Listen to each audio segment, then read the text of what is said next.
film. So it gives me and all of us at the New School great pleasure and great honor to have here today Mr. David Byrne. Thank you. Thank you. Very nice. Thank you very much.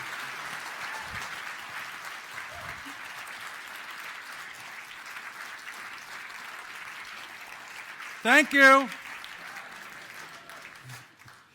I don't know how many of you have ever been in this room before. Maybe some not.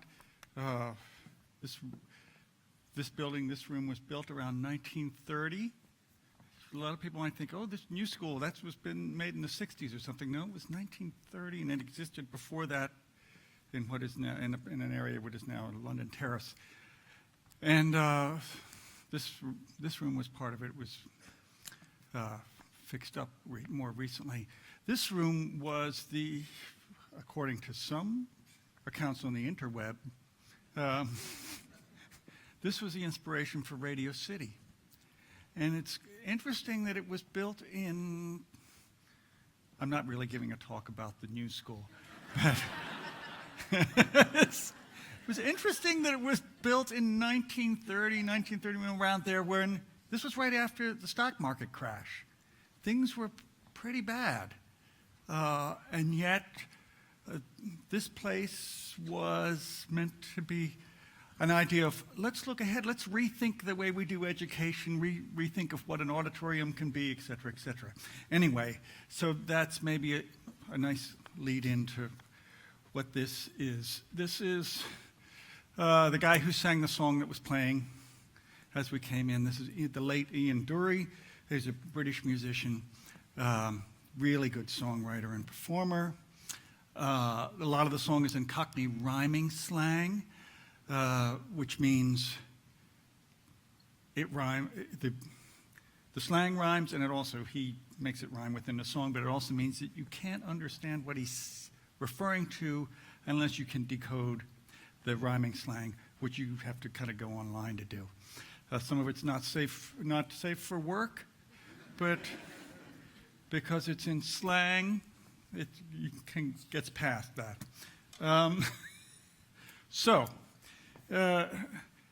Part of this is about announcing a new record album that I made. But before we get to that,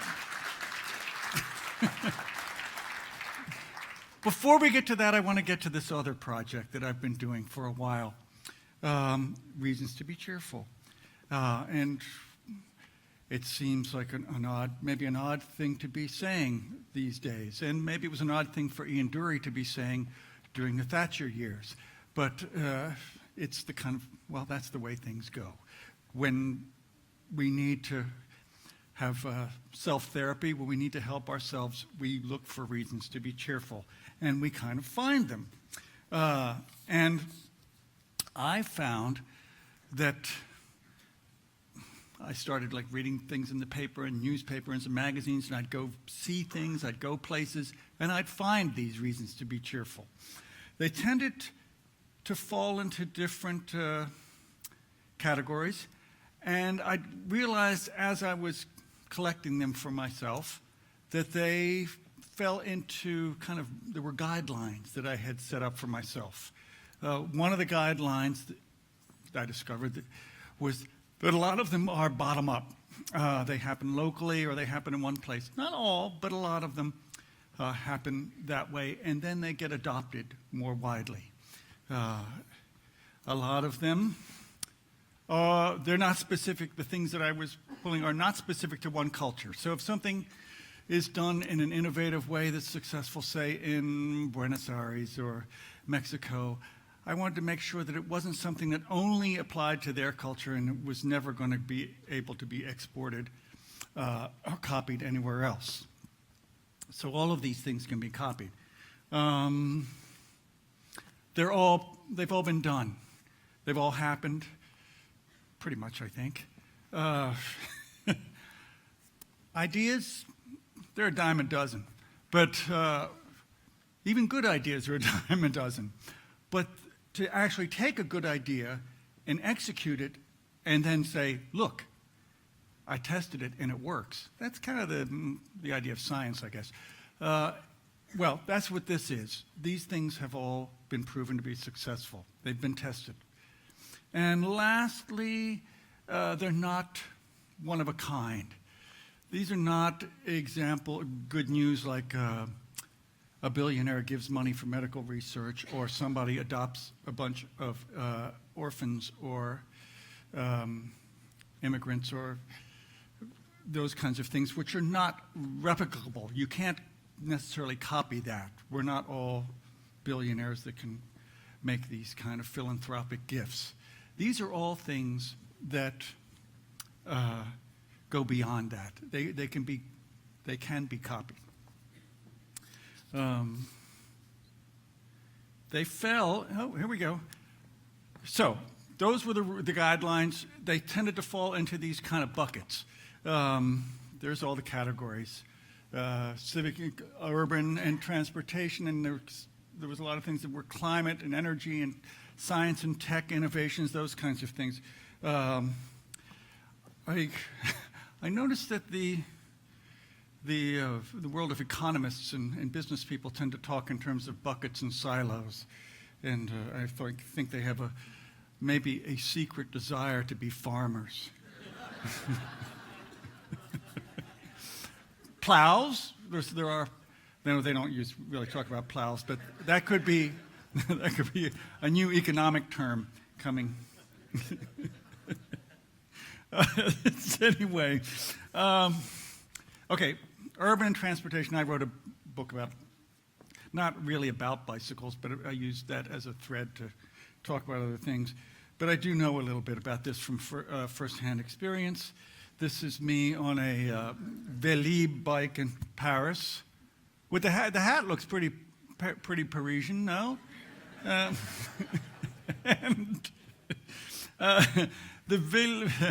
this is one of the first and largest bike share things that went in. It went in about 10 years ago. What do I have here? There's 430 miles of paths and routes and coverage with their stations, and they are doubling that to 870 miles. Anyway, which is great. The reason why it's great is not just because I happen to like bicycles and I use a bicycle, but because it changes the way people think about their city, and it changes their behavior. It changes their mental map of how Parisians started thinking about their city. When you don't have an easy mode of transportation like this, you tend to think of, well, if I need to run an errand, if I need to see a friend, I have a 5-block radius, and that's my comfort zone. A bicycle obviously expands that to a couple of miles radius, which means that it intends to include more friends, movie theaters, art stuff, grocery stores, business meetings, whatever else starts to be included in your mental map of what's an easy and convenient thing to do, and what's included in the world of your neighborhood. And you don't start thinking about parking, or is there going to be traffic, or is the subway going to be running on time. You have this world that is your comfort zone has been expanded. It includes more.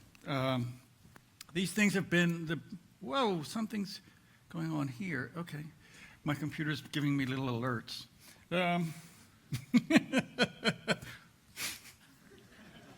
Stop. This is another early one. This is the Ciclovia in Bogota that the then mayor there, Enrique Peñalosa, did. And it was copied here.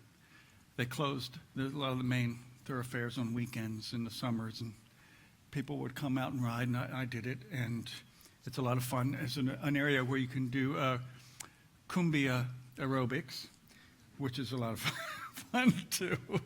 That's a kind of dance and music style. Let's see. The bike stuff after Paris and other places, it got picked up kind of all over the place. This is Minneapolis, Chicago, Montreal, Toronto, and Washington, D.C., and on and on and on. And this is New York City, where we live. Peñalosa, who did a lot of the stuff in Bogota, he also initiated this thing in Bogota called the rapid bus system. And yeah, I was there and I saw that this had been instituted there and in other places, mainly in Latin America, but a lot of places. They're doing it in Lima, in Curitiba, which we'll get to. And Peñalosa was faced with a city like many places we know, where the traffic was terrible and clogged, and he was being pushed, as many are, to fix that problem by building more highways. Which was kind of the Robert Moses U.S. First world solution to traffic. Build more roads, build more highways, accommodate more cars.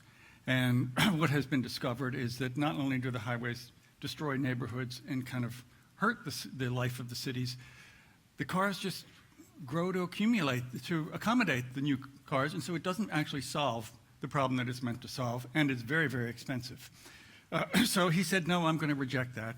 I'm going to do what the mayor of Curitiba, a city in Brazil, did. His name was Jaime Lerner.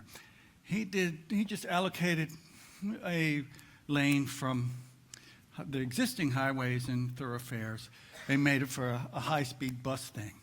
Lerner was faced with the same problem as Peñalosa. Lerner is kind of obsessed with tubes, and so part of the bus system is that the stations, which he threw up very, very quickly, are kind of made from these tube-shaped things. It works with, not only do they get their own lanes on the roads, you have to buy a ticket in advance or use a card or whatever. So it's like getting on the subway or a train. You buy your ticket ahead of time. You're not like fiddling with the driver or the machine or whatever when you get on. You just, once you enter from the station, you're on. And the bus takes off. It's as fast as a subway or a train. Those and the bikes, these things, the rapid bus things, have become very popular around the world. There's 300 different cities have adopted this. Okay. Some years ago, I was in Vancouver doing a concert at a concert hall named after the Queen of England. And as some concert halls are that's what happens. And the mayor of Vancouver came to our show. I was very excited. Not only that, he came on his bicycle. This is Mayor Robertson. Nobody's paying any attention to this guy.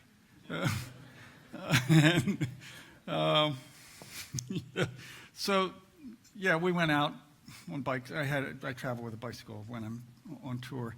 And we went out and had drinks later. So next time I came to town, he said, do you have your bike? Let's go. I'm going to take you around the city. So we went for a ride around Vancouver, and they'd been putting in bike lanes like these ones, lock-up stuff, all kinds of things like that. Let me see. I have some numbers here. Oh, yeah. By last year, half of the trips made by people in Vancouver were made by foot, bike, or public transportation. That's a pretty good number. They want to push it now in the next decade up to 2/3 of the people in Vancouver using all those kinds of things, which are, obviously, this is kind of not just about riding bikes and transport. It becomes a kind of energy issue, a sustainability issue, climate issue. It ties to all these kinds of things. They want the entire city, every bit of the city infrastructure to be running on clean energy by 2050, which they beat the goals that they were at before, so that's good. This is also happening in other cities. Curitiba, back to that guy, 90% of the city recycles, and 70% of their garbage is also recycled. So it becomes a larger thing than, say, bicycles. It has to do with our health, how we live and how climate, and et cetera, et cetera. So I'm riding around with Mayor Robertson, and we go to the neighborhood of Vancouver called Gastown. Gastown, not so much now, but it was kind of like the Lower East Side used to be here. Vials and things on the streets, kind of dicey area.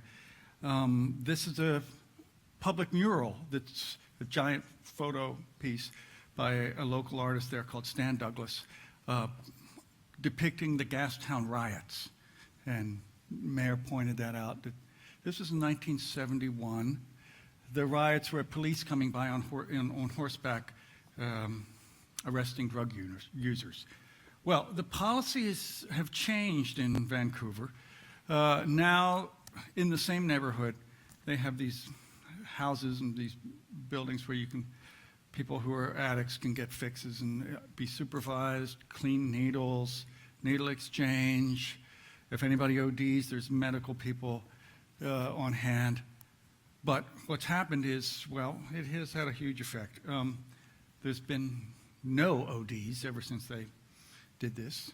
The crime in the whole radius around that, which used to be kind of, there was some crime, like Lower East Side, let's say, that has dropped precipitously. Notice what these places look like. And so it's had this knock-on effect of, it was very controversial when it was started because people were saying you're pandering to junkies. But it really has improved the neighborhood and the health and more. Other places have taken it even further. This is a little bit about Portugal. Portugal decriminalized all drugs. And they did many of the same policies of having legal places where people could needle exchanges and supervised fixes and all this kind of stuff. In Portugal, it had this huge effect. Okay, for example, in the United States, we had 64,000 overdoses in the last year. Everybody knows about the opioids crisis, et cetera. That's part of that. The Portuguese program has been going for 15 years. In the last year, they had 3 overdoses per million, and it's 10 million. It's not a big country. It's 10 million people, so that comes to 30. 30 in the whole country. So per capita, if you compare it to the United States, that's 1/50th to what we have. And they did this, as did Vancouver, by saying that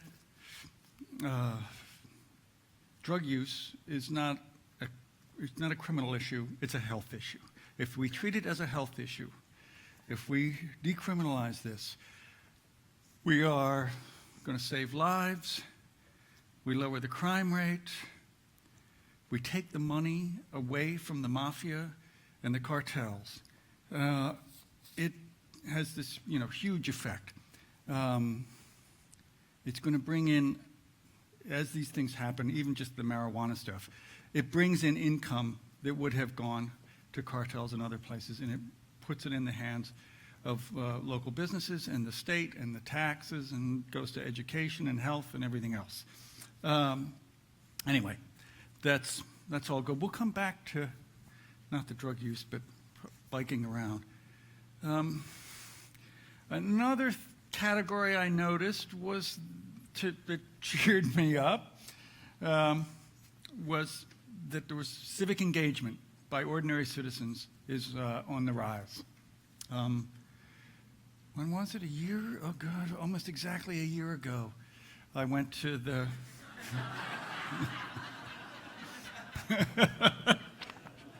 I went to the Women's March. And, of course, given my kind of political point of view, it cheered me up that so many people were there, that so many people turned up, that the feeling of being together with all these people was a reward in and of itself, regardless of what one might hope would get accomplished. But there was other things. I mean, there was all this humor. I don't know if you can see what is on his shirt, which they go low, we get high. He was selling T-shirts. And the pussy hats and, all that. Yeah, it was not as serious as one might think, but which is as it should be.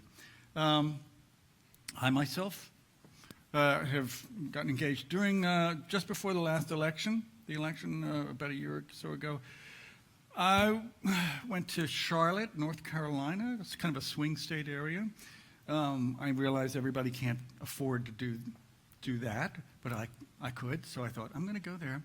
I'm going to do it in a nonpartisan way. I'm not going to endorse a candidate. I'm not going to endorse a party. I'm just going to encourage people to vote. So one day, I went out to various neighborhoods with the clipboard, and what you do is you get people to commit to vote, and they sign things. Okay, we're going to remind you that you said you're going to vote. It's really just getting people to the polls, or if they haven't, to register. And then the next day, it was voting day. Dressed as a Southern white man, I had a seersucker suit.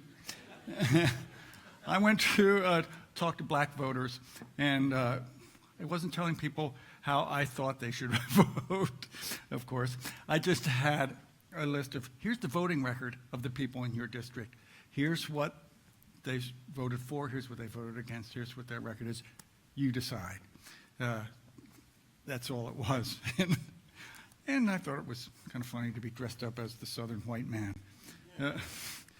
This is Ingrid LaFleur. She ran for mayor of Detroit. She did not win. A guy named Mike Dugan is mayor there now. He's actually having some success, but it's kind of controversial, so we're not going to go there. But what's interesting is Ingrid's background. She's an art curator.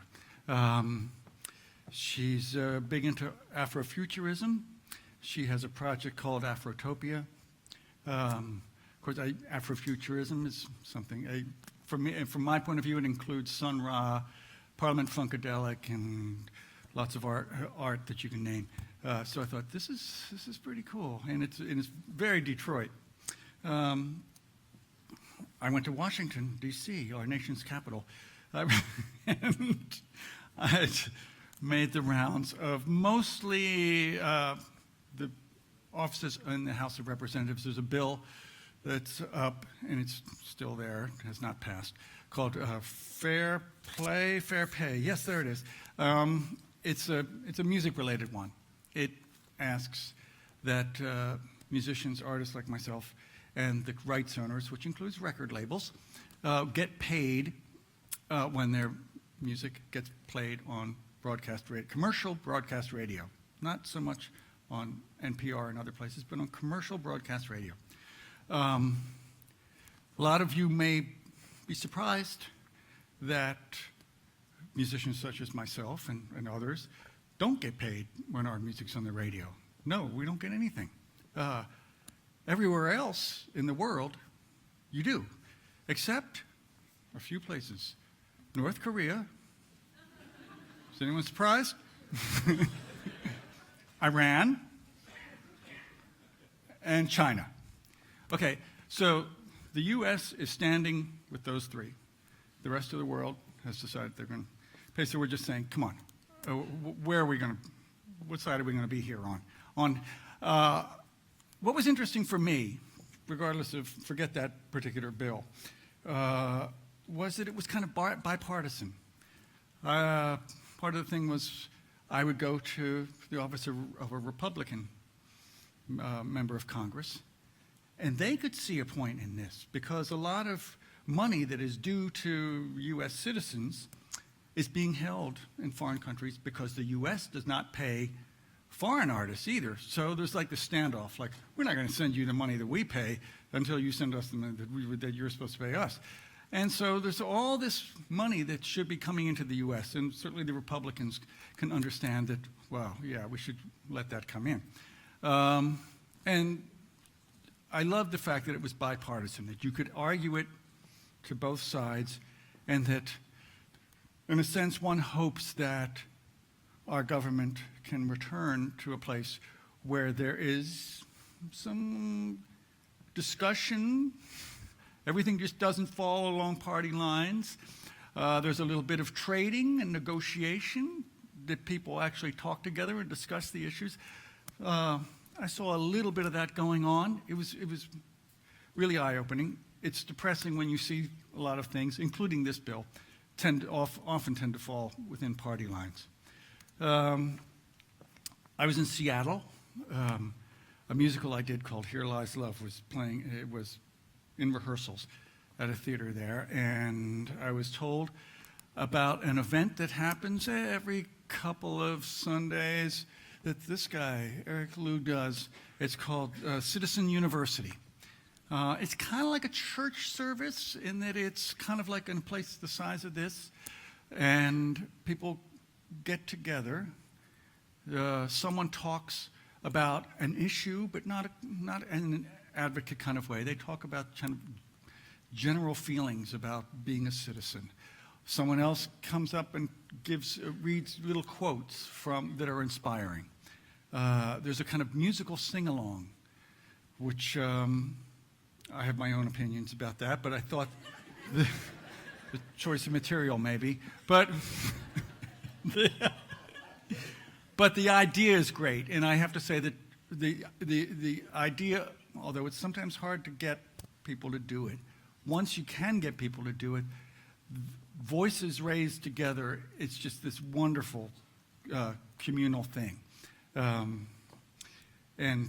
then it ends with, like a lot of meetings do, with people talking with strangers and coffee and donuts and all this kind of stuff. It's really a wonderful thing.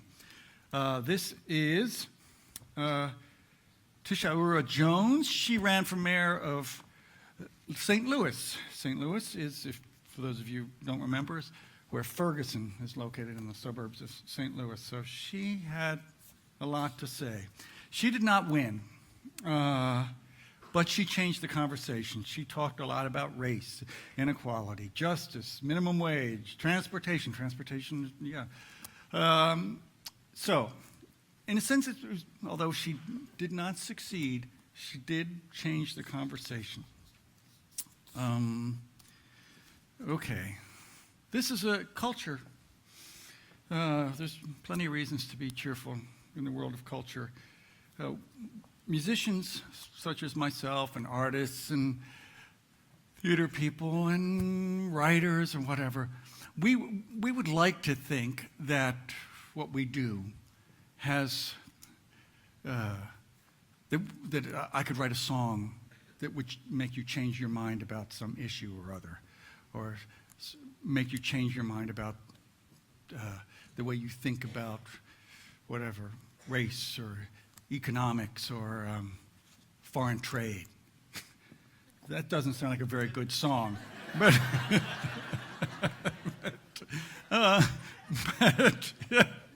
yeah.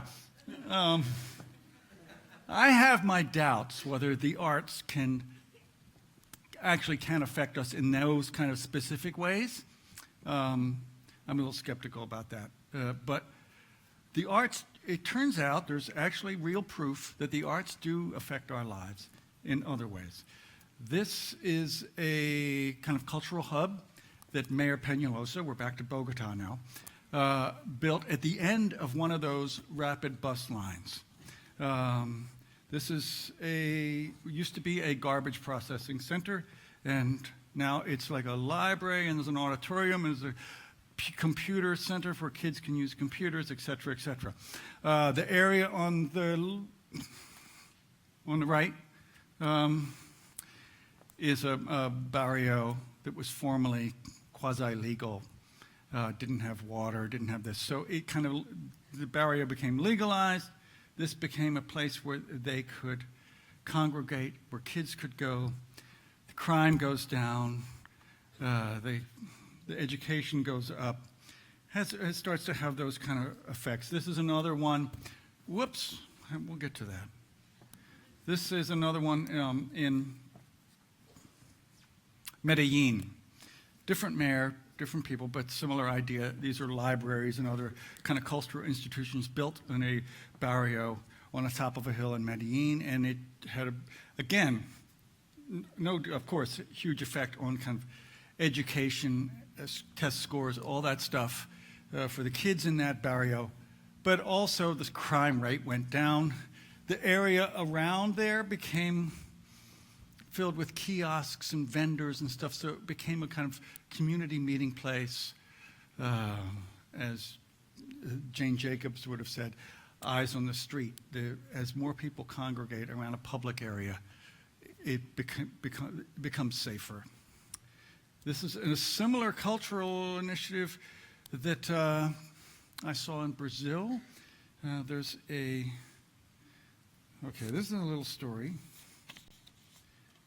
This is in a favela called Vigário Geral, which is just outside, just on the border of Rio. It's near the airport. I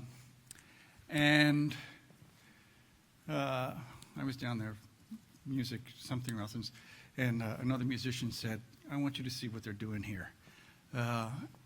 And this was a favela where the drug dealing and the drug wars and everything were just like completely decimating the favela. And there was an event that triggered action from some of the local musicians. A police helicopter gunboat kind of mowed down all these kids and innocent people and civilians in the favela. And it was, incredibly devastating thing. That was a spur to action. And a guy named Jose Jr. and some others started a kind of cultural institution where they would teach kids drumming, Afro-Brazilian drumming. They would create theater pieces, write songs, et cetera, et cetera.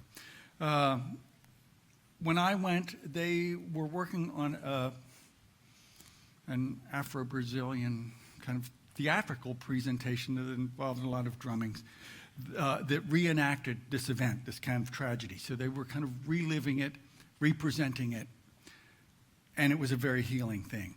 And the kids who before, their only kind of means of doing well in that favela was to become a drug dealer or to kill people, started to looking towards music and culture and the arts as an aspirational thing. The favela became safe, became a safe place to live. The same thing happened in Bahia, in Salvador, Bahia. This is a great musician, Carlinhos Brown. He's also a percussionist, but he plays a million instruments. And he did a similar thing in the neighborhood that he grew up in, which is called Candeal.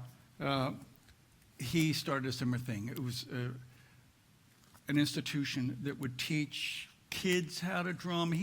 There's a drum group that's just kids, one that's all adolescents, one that's adults. It goes on. And again, the neighborhood used to be incredibly dangerous. You were advised not to go in there, and then it became safe. The same thing happens in New York City.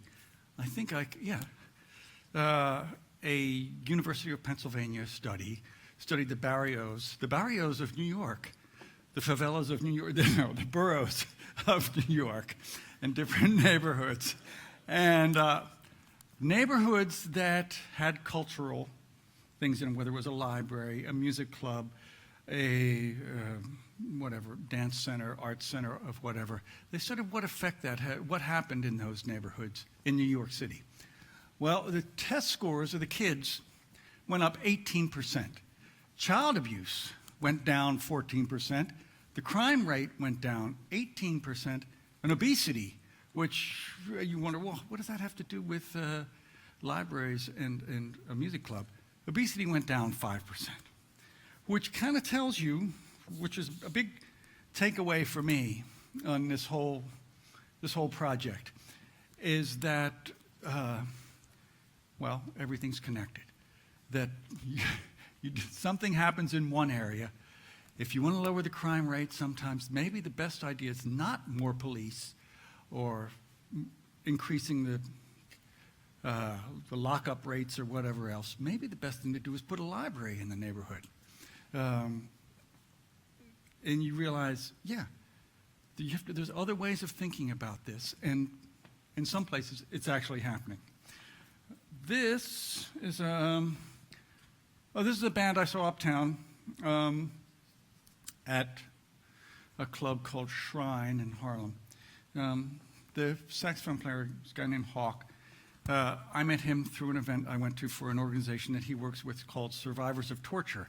They and some of the other band members, they are in this organization, and they're based out of Bellevue Hospital.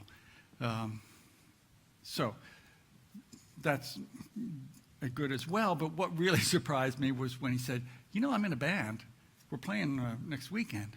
So I knew the club and went up to hear the band. It was great. They play blues, funk, African-inspired stuff, and Latin, whatever. It's a real kind of mixture. It was great. It was a thing that sometimes happens in New York. It happened to me at the Afro-Punk Festival as well. That I felt it was an audience that was diverse in age and race, gender, whatever. The band was playing. Everybody was together. I thought, this is America right here. I'm in this room. It's happening. This is what can happen. What America can be. All these people together, enjoying something, expressing themselves, and being together. And I thought, yeah, if it can happen in one room, in one music festival, in a little community in Colombia or someplace in Brazil, it can happen anywhere. You can grow it. I looked up at the ceiling, which had a lot of record albums on it. So I saw a Talking Heads record up there. A few years ago,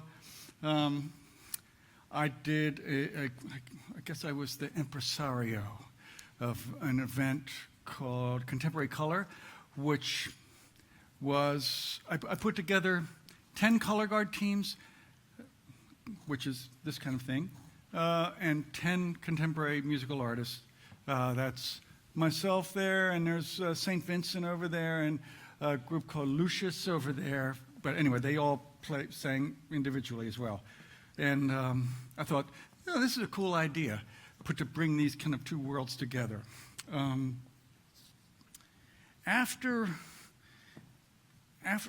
so this is a little story about how little we know about what it is we're doing. After the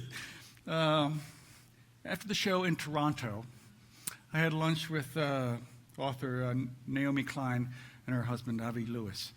And they said, well, the show was great, but what it's really about is diversity, gender, body image, race, et cetera, et cetera. And I said, oh, gee, you're right.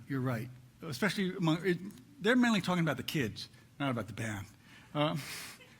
And I said, yes, I had no idea. And I was kind of picking up on that as we're rehearsing, as the shows were going on, but it wasn't until I was kind of watching the show take place that I realized that's what this is about.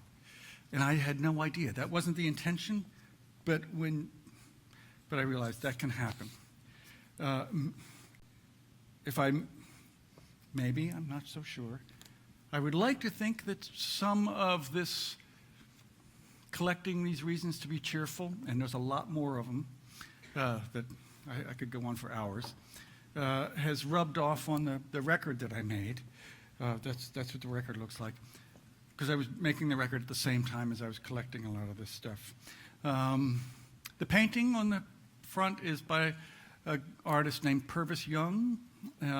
He's what would be considered an outsider artist. He lived in the Overtown neighborhood of Miami, which was an area kind of decimated by freeways. Purvis painted lots of pictures based on what was going on, current events. And a lot of the pictures, like this one, I think, reflect his imagining of a better world. Sometimes some of the pictures have lots and lots of people in them dancing, people gathering, doing things, or people like this guy who was sort of meditating and imagining something. And I imagined it, that he's imagining the world that could be.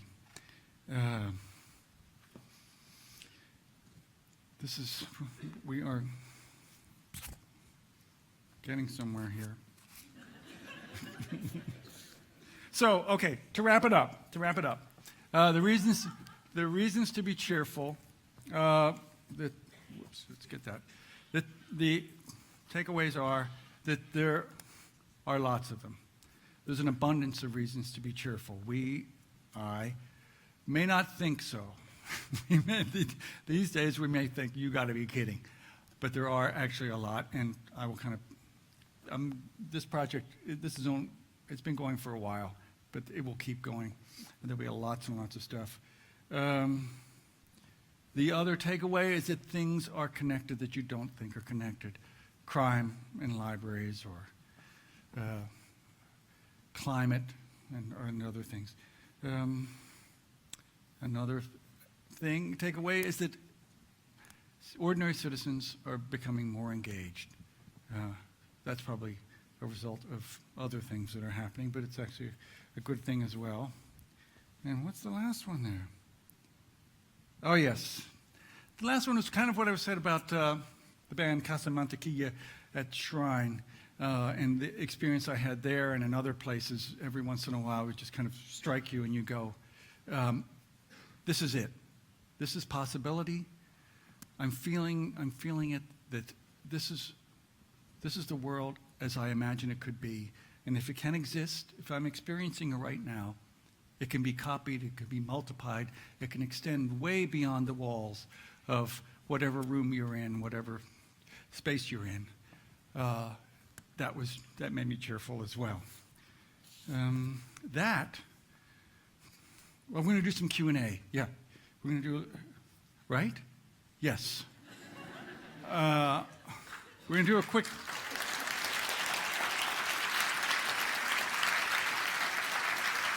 Thank you.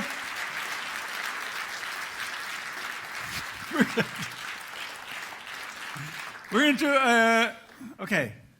I don't know how much time we have. Somebody's going to signal me when the time's up. And so I'm going to pick people, but I'm going to have to do this so I can see you. And somebody's going to come by with a microphone.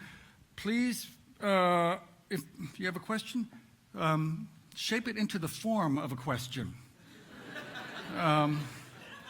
There are op-ed pages if you have an opinion. Okay. All right. Where are we going? There's a man over here.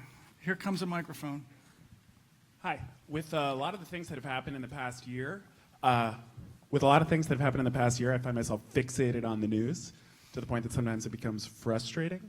And lately I tried to tune out. How do you balance being informed and keeping your cool and just knowing that the world can be this better place that we sometimes have the pleasure of experiencing? I read the news too. Yeah, and I have exactly the same feeling. I'm like really smart, you know. And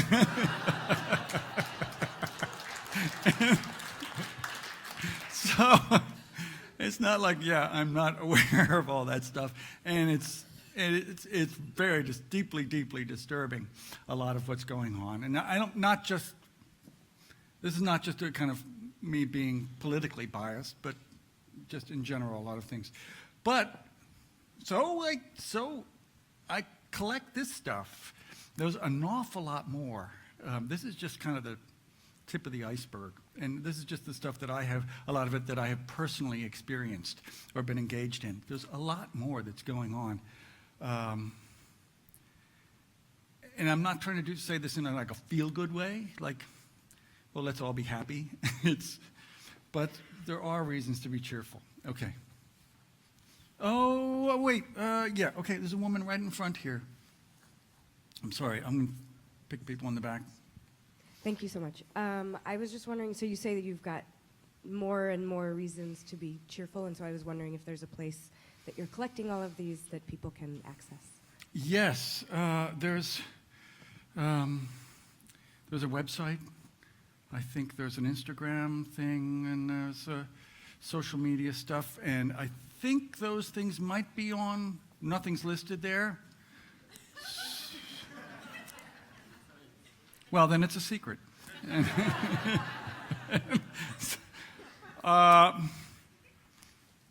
Somebody from my team help me out here. Is there? I see reasons-to-be-cheerful.world. That's it. That's reasons-to-be-cheerful.world. That's a good place to start. That's a website, and okay. There'll be things in social media too, because I'm aware that there are people who mainly go to Instagram. There's people who mainly go to Facebook. There's people who will go to websites, whatever. So yes, there'll be stuff spread around. There's, I believe, a lot of stuff that's going on there today, and then I have a backlog of things as well. Thank you. Let me see if I can pick someone far back. There's a man there in a white T-shirt with his arm, or a person with an arm way up high. The title of this project has to do with the Blockheads song. Sorry. The title of this has to do with the song by the Blockheads, Reasons to be Cheerful. Yeah. Sorry, you might have missed the beginning of the talk. Oh, yes. It's the Ian Dury and the Blockheads song, Reasons to be Cheerful, Part 3, was the inspiration for the name of this thing. That's okay. That's okay. You're caught up now. Let's go over. There's a person right in front of you, right there. Yeah. Good. Howdy. Would you? How do you stop overwhelming feelings of dread, but just about what's going on in the world? Well, today but just what I'm trying to say is, how do you get involved with your community? How do I get involved with? Sorry. How do you get involved with your community? Oh, involved with your community. Wow. Let's take the first part, maybe, which was how do you feelings of dread. I can't make I was saying to this guy, can't make that go away. I mean, I read the papers too. I'm not stupid. I realize that climate change and so many other things. There's many reasons for dread. But just for my own sanity, I just thought, if that's all I'm going to live with, I'm going to lose my mind, or I'm going to want to walk into the Poconos or further, and just maybe further, and just live in a little cabin, me and the Unabomber, and just go. I mean, you have those feelings. You just go, you read this stuff and you go, I want to retreat from this world. This is not the world that I signed up for. But no, there's things going on. There's things going on. What was the second part? Was how you get involved in your community. That's a little more specific, and I can't be specific. I think things present themselves to you in ways that you feel comfortable with. See, I'm not going to say, oh, go out and volunteer at your local this or that. It's got to be what you feel. I think I'm just talking about myself. It's got to be what you feel like. This is something I believe in, that I I feel comfortable with. I'm not doing this out of guilt or shame or some other kinds of thing. It's something that actually I feel good about, and everybody does it in a different way, I think. And I think people want to do that, too. Okay, where are we at here? Okay, I can't tell. Let's go for this man right there. Yeah. Thank you. You had mentioned that, in your opinion, you didn't quite think that art, music, film could possibly change people's minds on things, if I understood you correctly, whether to bring forth change. And I can think of small instances with individuals where art has precipitated change. So my question to you is there a specific reason that you don't think it can bring about change, or do you think that's on a grand scale, that it might inspire change personally, but not on a grand scale to bring forth change? Before you take the microphone away from him, might want to ask him for those examples. Sure. Well, for one example would be I have a family member. I come from Colorado. I have a very split family between conservative and liberals. And in the conservative bunch, I would say I have an unfortunate amount of racists. And I have an uncle who was against biracial marriage. And he saw a movie that, not to be rude, but I considered quite pedestrian. It was about, it was called Our Family Wedding, and it was about biracial marriage.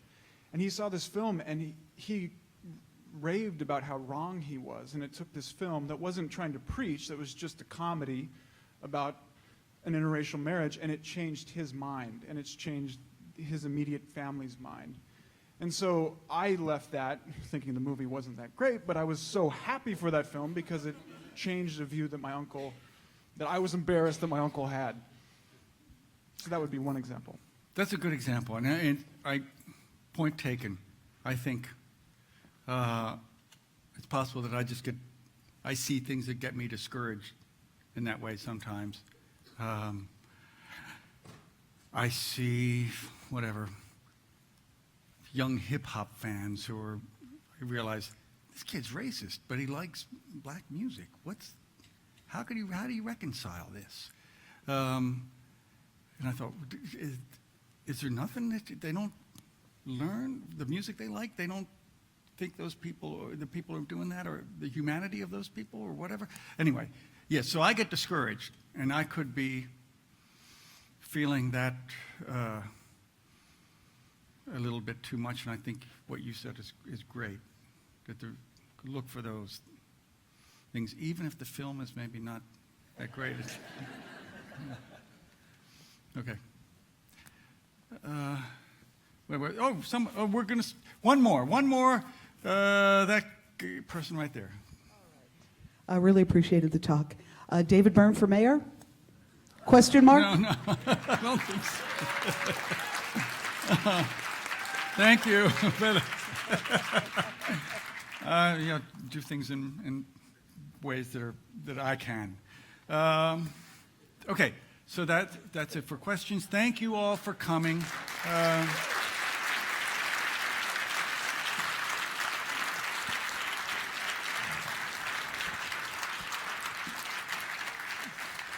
We're going to play the song from this record that's out now, as you guys are gathering your stuff and going out. It's called Everybody's Coming to My House. And, so there's a record coming, and I'm in the pre-production phases of a tour that I'm very excited about. It puts the emphasis, besides the music, it puts the emphasis on the performers, on the human beings. It's about a fairly large group of us on stage relating to a larger group of you out in the audience. It's not about screens. It's not about explosions. It's about us and you guys. I'm excited about it. Okay, thank you.